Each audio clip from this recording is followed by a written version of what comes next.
ನಿಲ್ಲದ ಭೂಮಿ ಭಾಗ್ಯ ತೃಣಕ್ಕೆ ಸಮಾಗ ದಿವಿಜಲೋಕಕ್ಕೆ ಸಂದನು ಎಮ್ಮಯ್ಯ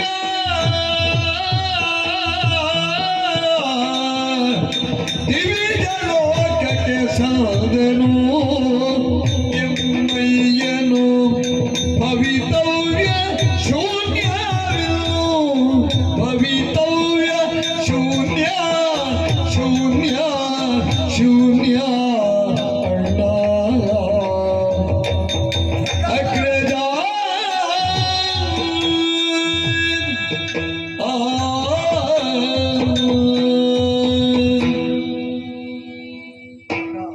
ಹೇಳಪ್ಪ ಹೇಳು, ನಿನ್ನ ವಚನಾಮೃತ ಸವಿಯಬೇಕು.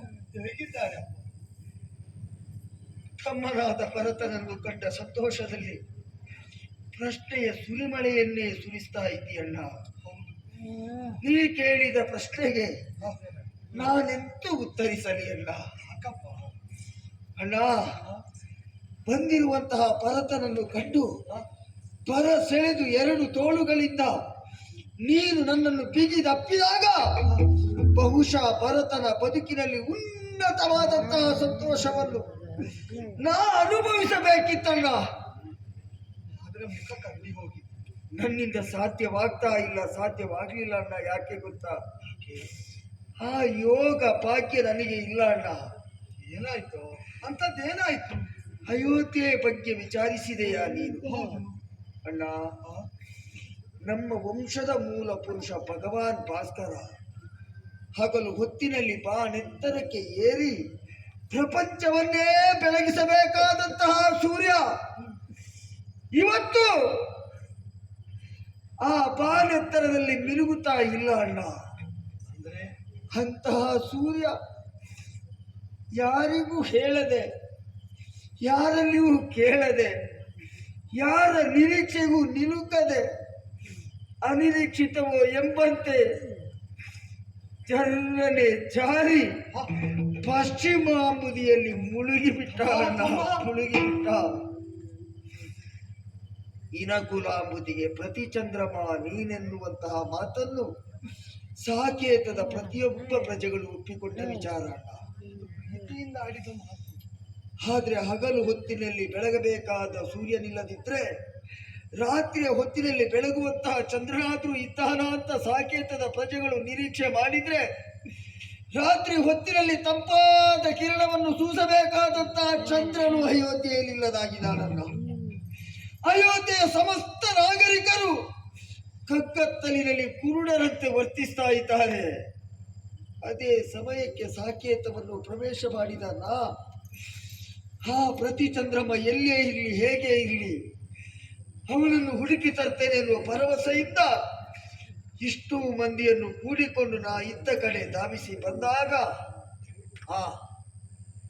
ಸಿಕ್ಕಿತಣ್ಣ. ಆ ಪ್ರತಿ ಚಂದ್ರಮನನ್ನು ಕಂಡೆನ. ನಿನ್ನನ್ನು ಕಂಡ ಮೇಲೆ ಸಾಕಣ್ಣ, ಸಾಕು. ಇದಕ್ಕಿಂತ ಹೆಚ್ಚಿನದ್ದು ನನಗೇನು ಬೇಡ. ನನ್ನಲ್ಲಿ ನೀನು ಏನು ಕೇಳಬೇಡ. ನಾನು ಹೇಳುವ ಸ್ಥಿತಿಯಲ್ಲಿಲ್ಲ ಅಣ್ಣ. ಕ್ಷಮಿಸಿಬಿಡು. ನನಗೆ ಏನು ಕೇಳಬೇಡ ಅಣ್ಣ, ಕೇಳಬೇಡ. ಅವ ರೂಪಕದ ಭಾಷೆಯಲ್ಲಿ ಎಲ್ಲವನ್ನೂ ಹೇಳಿಯೂ ಏನೂ ಅರ್ಥವಾಗದಂತಿದೆ. ಮನಸ್ಸು ಆತಂಕಗೊಂಡಿದೆ. ಅಪ್ಪ ಹೇಗಿದ್ದಾರೆ ಗುರುಗಳೇ? ದುರಂತ ಒಂದು ನಡೆದಿದೆ ಅಪ್ಪ ಅಯೋಧ್ಯೆಯಲ್ಲಿ.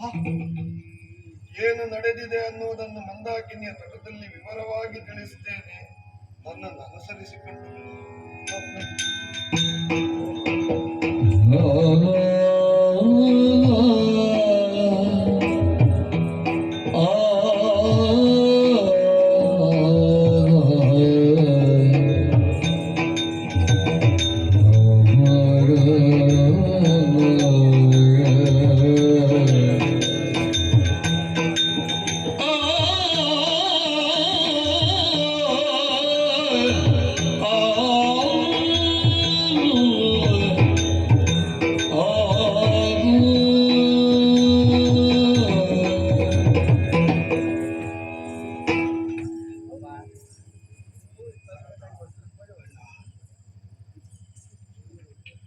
ಮಾತು ಯಾರಿಗೂ ಬೇಡ ಈಗ. ಎಲ್ಲರ ಮನದಲ್ಲಿ ಅಪ್ಪನ ಸ್ಮರಣೆಯೇ ಜಾಗೃತವಾಗುವುದು ಅಲ್ಲೇ. ದೇವತೆಗಳಿಗೆ ದುಸ್ಥಿತಿ ಬಂದಾಗ ಸಹಾಯಕ್ಕಾಗಿ ಧಾವಿಸಿ ಹೋಗಿದ್ದೀರ ನಮ್ಮಪ್ಪ ಶಾಶ್ವತವಾಗಿ ದೇವಲೋಕಕ್ಕೆ ಹೋದದ್ದು ಮನಸ್ಸು ಒಪ್ಪಿಕೊಳ್ಳುವುದಕ್ಕೆ ಸಿದ್ಧವಾಗಿದೆ. ವಿಶಾಲವಾದ ವೃಕ್ಷದಂತೆ ಆಶ್ರಯ ಕಲ್ಪಿಸಿದ್ದರು. ಹೌದು, ನಮ್ಮೆಲ್ಲರನ್ನು ಅನಾಥರಾಗಿಸಿ ಅಗಲಿಯೇ ಬಿಟ್ಟು. ಅಂತಲೂ ಹೇಗೋ 4 ಮಂದಿ ಮಕ್ಕಳಿದ್ದೇವೆ. ಒಬ್ಬರು ಕೂಡ ಕೊನೆಯ ಕ್ಷಣದಲ್ಲಿ ಅವರ ಪರಿಚರ್ಯೆಗೆ ಸೇವೆಗೆ ಅವರ ಬಾಯಿಗೆ ನೀರು ಬಿಡುವುದಕ್ಕೂ ಇಲ್ಲದ ದಯನೀಯ ಅವರು. ನಮಗೆ ಯೋಗ ಇಲ್ಲದ ಆಯ್ತಲ್ಲ. ಔರ್ಧ್ವದೇಹಿಕ ಕ್ರಿಯೆಯನ್ನಾದರೂ ತಿಳಿದ ಮೇಲೆ ಸಮಾಧಾನದಿಂದ ಮಾಡೋಣ ಅಂದ್ರೆ ವನವಾಸಿಯಾದ ನಾನು ಎನ್ನುವಂತಹ ಬದರಿ ಹಣ್ಣನ್ನೇ ಪಿಂಡವಾಗಿ ಕೊಡುವಾಗ ಕಣ್ಣೀರನ್ನು ತಡೆಯುವುದಕ್ಕಾಗಲಿ ಏನು ಮಾಡ್ಲಿಕ್ಕಾಗ್ತದೆ? ಹುಡುಗರು ಸಾಂತ್ವನ. ದೇವತೆಗಳಿಗೆ ನಾವು ಉಣ್ಣುವುದನ್ನೇ ಕೊಡುವುದು, ಪಿತೃಗಳಿಗೂ ಹಾಗೆ. ನಿಮ್ಮ ಸ್ಥಿತಿ ನಿಮ್ಮ ಅಪ್ಪನಿಗೆ ಗೊತ್ತಾಗದೆ ಮತ್ತೆ ಅವನಿಗೆ ಗೊತ್ತಾಗದೆ ನೀವು ಕೊಟ್ಟು ಅವರ ಪುಣ್ಯವನ್ನು ಆ ಲೋಕದಲ್ಲಿ ಫಲಿಸುವಂತೆ ಮಾಡಬೇಕು ಅಂತ. ಬ್ರಾಹ್ಮಣರಿಗೆ ದಾನ ದಕ್ಷಿಣೆಗಳನ್ನು ಕೊಟ್ಟರು. ನಿನ್ನೆ ದಿವಸ ಉಪವಾಸ ಇತ್ತು.